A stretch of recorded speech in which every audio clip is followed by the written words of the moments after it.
Something is happening underneath the SpaceX IPO that nobody in your feed is talking about. Not the valuation, not the rockets, not the Starlink numbers, something quieter, something more dangerous.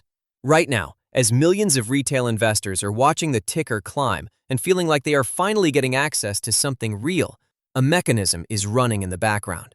A mechanism built into the rules of the index funds sitting inside your own retirement account. And that mechanism is about to force those funds to buy SpaceX.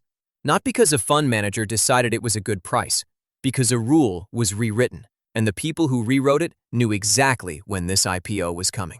Before I go any further, let me be honest about what this video is and what it isn't. This isn't a video about SpaceX being a bad company. By almost any measure, it's an extraordinary one. It launches more rockets than entire nations. Starlink serves more than 160 countries. The defense pipeline runs deep. So if you came here looking for someone to tell you the rockets won't fly, that's not what this is. This is about something different, and in a way, more important. The difference between a great company and a deal structured to favor everyone except the person buying today. Let me anchor this in a number, because everything that follows depends on understanding what you are actually paying. SpaceX is going public at a valuation of approximately $1.75 trillion, against last year's revenue of roughly $18.7 billion. That is $94 of valuation for every single dollar of sales. 94 to 1. For a company that is currently losing money. To give you a sense of how stretched that is, most large, established, profitable companies trade somewhere between 2 and 15 times their annual revenue. Even the market's most beloved high-growth technology companies rarely sustain anything above 30 or 40 for long. And this isn't just my opinion. One of the most respected independent research firms on Wall Street ran its own detailed valuation of SpaceX and concluded the company is worth closer to $780 billion. That is more than half below the price it is going public at.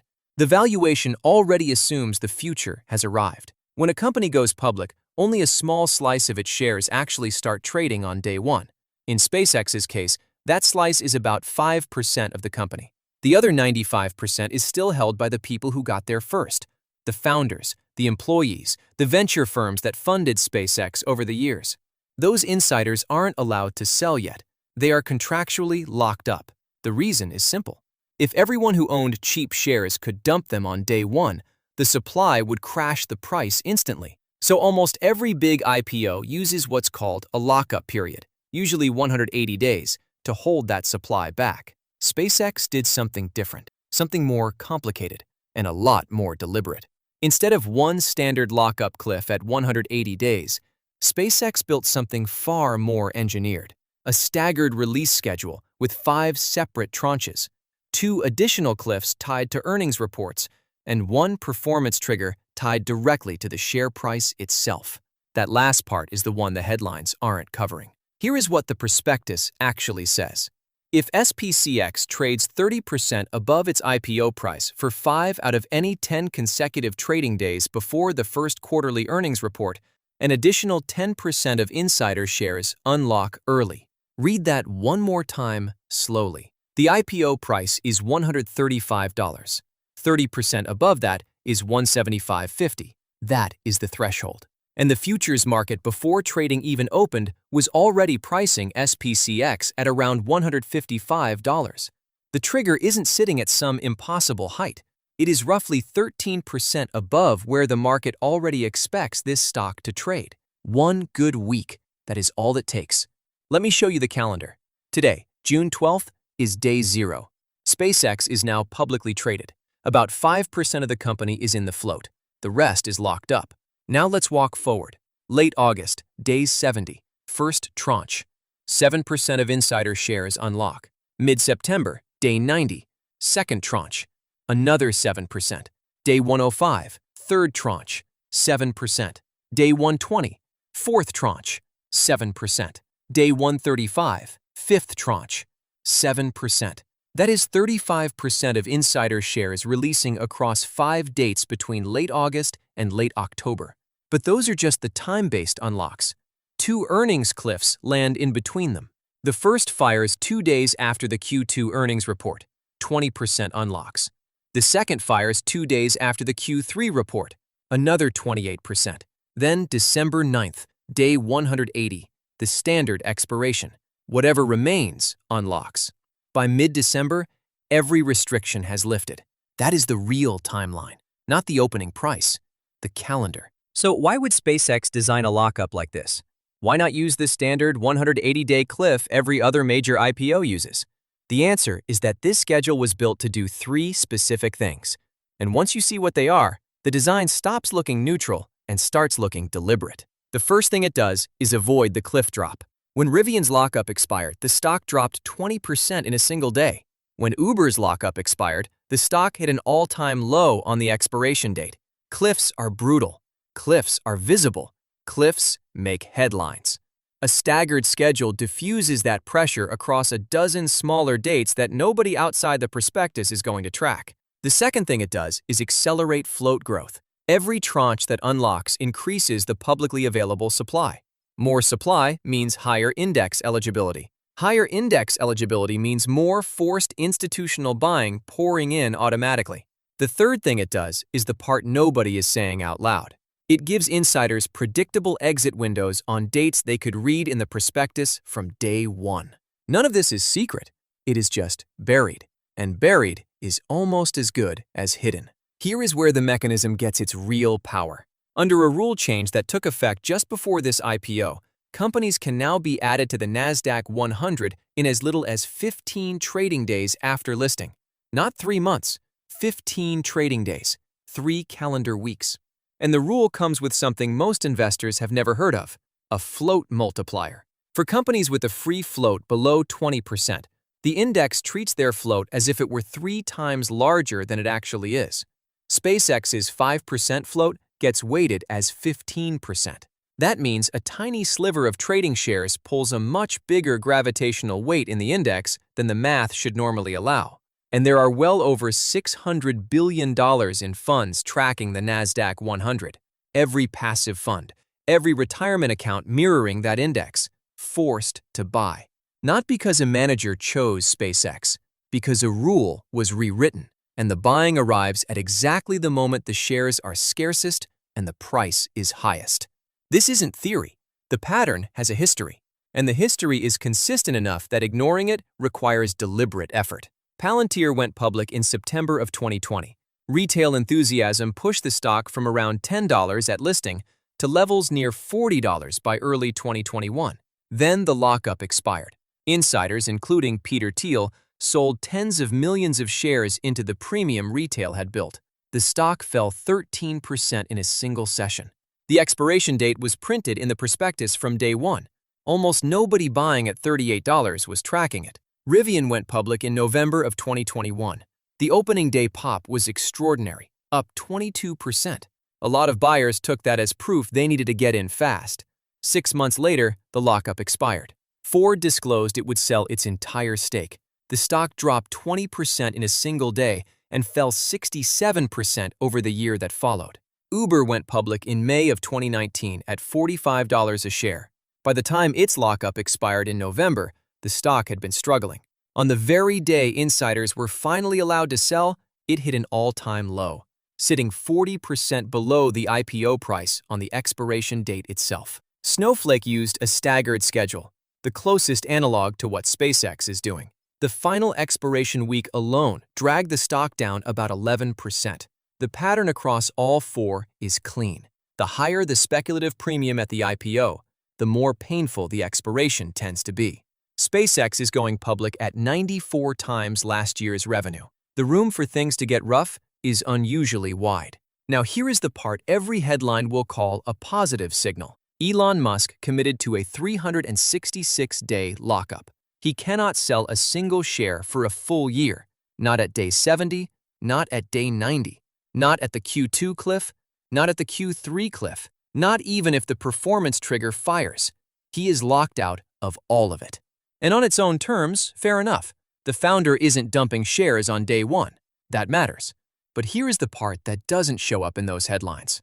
Every other insider, the early employees, the venture firms, the executives below the very top tier, is on the staggered schedule we just walked through.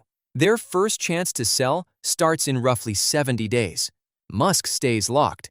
Everyone else gets the exits. Step back and look at this from above, because the whole structure makes a lot more sense once you see it from that angle. Musk doesn't need to sell in the next year. He holds majority voting power. His net worth doesn't depend on liquidity. A public lockup signals confidence.